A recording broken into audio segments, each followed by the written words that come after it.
The 1911 revolution is historically significant in Chinese history for its effectively overthrowing the Qing Empire and thus officially ending the political system that had governed China for the vast majority of its history. The North China Herald, headquartered in Shanghai, provided a detailed description of what things were like in the several months leading up to the official revolution in October. The Manchu dynasty that had ruled since 1644 would succumb to the populist uprising of 1911. Along with other sources, the North China Herald provides insight as to how and why the revolution might have gained traction so easily beyond the city of Wuhan, and it doesn't appear to be simply a matter of ethnic difference. The fact that the Han Chinese had somewhat of a distaste for the Manchu dynasty stemmed partly from a variety of reforms that the imperial rule had enacted during and before 1911.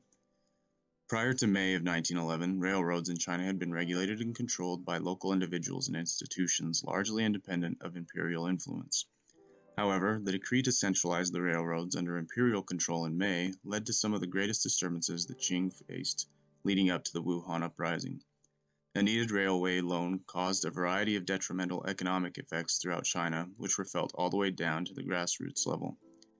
In addition to the nationalization of railroads, the imperial government decided to include monopolies on salt and other commodities in their sweeping reforms to centralize power.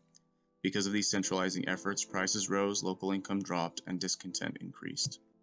As a result of the railway loan, people became even more agitated about the foreign influence that had gripped China now for decades. Foreigners became a target in propaganda and literature, and at times even found themselves in danger of physical harm. It was obvious that the Chinese people of the Qing were tired of their rulers treating foreigners with greater respect than their own people. The Empress Dowager Cixi and Qing officials became symbols of oppression.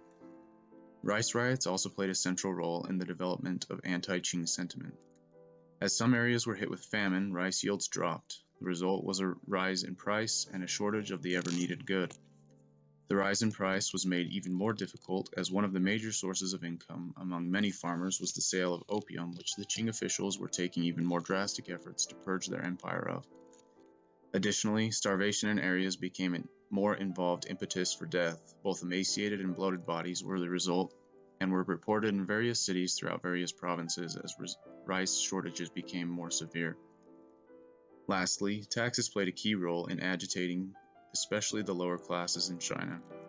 Reports of certain classes uprising against officials because of tax increases circulated throughout China. Tax farming and other Qing official behavior only made things worse. It becomes apparent that there were a variety of factors that need to be considered when studying the motivation behind the Xinhai Revolution and why it was successful in overthrowing the Qing Empire.